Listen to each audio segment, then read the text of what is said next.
Hello friends, আমি সুস্মিতা বাংলা সহজ রেসিপিতে আপনাদের সবাইকে স্বাগত।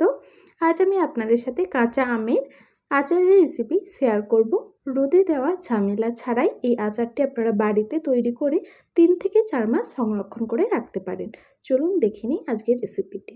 আচার তৈরি করার জন্য আমি এখানে দুটো বড় সাইজের আম নিয়েছি। আম দুটো ভালোভাবে ধুয়ে পরিষ্কার করে এইভাবে ছোট ছোট টুকরো করে কেটে নিয়েছি। আমের খোসাগুলো কিন্তু আমি বাদ দিইনি, ভালোভাবে পরিষ্কার করে ধুয়ে নিয়েছি। এরপর আমগুলো খুব ভালোভাবে ধুয়ে আরও 2 থেকে 3 বার পরিষ্কার করে নিতে হবে। আর আমের সাইজটা আপনারা আপনাদের পছন্দ মতো করতে পারেন, তবে এই সাইজের করলে কিন্তু আচারটা দেখতেও ভালো লাগে আর খেতেও ভালো লাগবে। খুব ভালোভাবে আমি ধুয়ে পরিষ্কার করে নিয়েছি। এরপর আমগুলো একটা প্লেটের মধ্যে আমি তুলে নিচ্ছি। একটা সুতির কাপড় দিয়ে আমগুলো খুব ভালোভাবে মুছে নিচ্ছি, মানে আমের গায়ে যে জলটা লেগে আছে সেটা খুব ভালোভাবে পরিষ্কার করে নিচ্ছি। এটা আপনারা যদি করতে না চান তাহলে একটু রোদেও দিয়ে রাখতে পারেন, তবে এইভাবে মুছে নিলেও কোনো অসুবিধা হবে না। খুব ভালোভাবে আম থেকে আমের জলটা আমি মুছে নিয়েছি। এরপর এর মধ্যে দিয়ে দিচ্ছি 1 চামচ লবণ, অর্ধেক চামচ দিচ্ছি হলুদ গুঁড়ো, আর দিচ্ছি 1 চামচ লাল লঙ্কার গুঁড়ো। ঝালটা আপনারা আপনাদের ইচ্ছে মতো দিতে পারেন। এরপর হাতের সাহায্যে সমস্ত উপকরণ খুব ভালোভাবে মিক্স করে নিচ্ছি। এরপর একটা আম নিয়েছি আর এইভাবে একটা কাঁটা চামচের সাহায্যে আমগুলো একটু ছিদ্র করে নিচ্ছি। এতে মশলাগুলো আমের মধ্যে খুব ভালোভাবে প্রবেশ করবে আর আচারটা খেতে কিন্তু ভীষণই ভালো লাগবে। এইভাবে আমি সমস্ত আমগুলোর মধ্যে একটু ছিদ্র করে নিচ্ছি।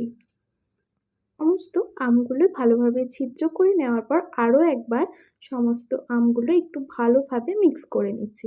এরপর এটা আমি রোদে দিয়ে 15 থেকে 20 মিনিট রেখে দেব।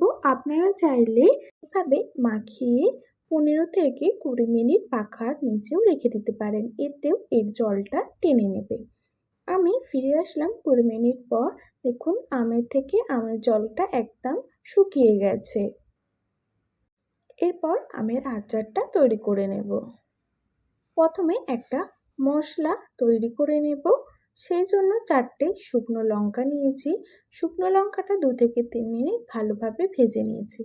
এরপর দিচ্ছি 1 চামচ 5 ফোড়ন, 1 চামচ গোটা ধনে, 1 চামচ গোটা জিরে। আরও 2 থেকে 3 মিনিট সময় নিয়ে খুব ভালোভাবে সমস্ত ফোড়ন আর জিরে মৌরি মানে মশলাগুলো ভালোভাবে ভেজে নিচ্ছি। যখন সুন্দর একটা গন্ধ বেরিয়ে আসবে আর কালারটা চেঞ্জ হয়ে যাবে তখন এটা নামিয়ে একটা ঠান্ডা করে নেব। এরপর মশলাটা মিক্সিং জারে গুঁড়ো করে নিয়েছি।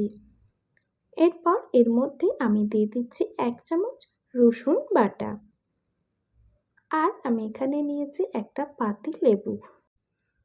লেবুর রসটা নিয়ে নিচ্ছি।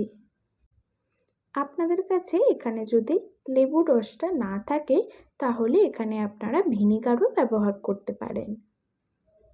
সমস্ত লেবুর রসটা নিয়ে নিয়েছি। এরপর মশলাগুলো খুব ভালোভাবে মিক্স করে নিচ্ছি।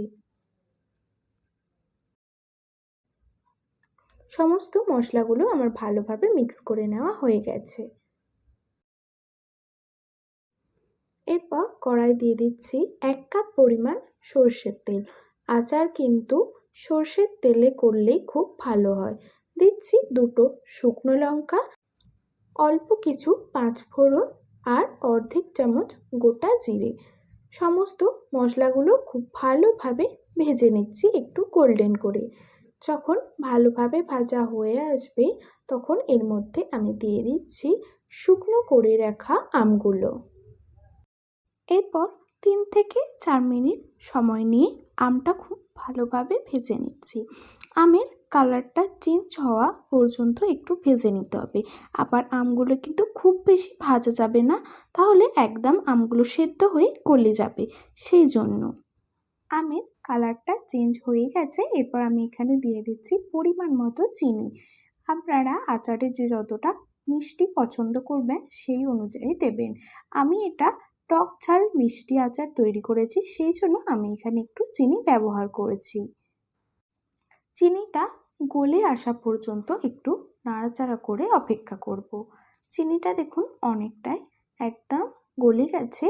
এরপর আমি এখানে দিয়ে দিচ্ছি তৈরি করে নেওয়া ভাজা মশলাটা।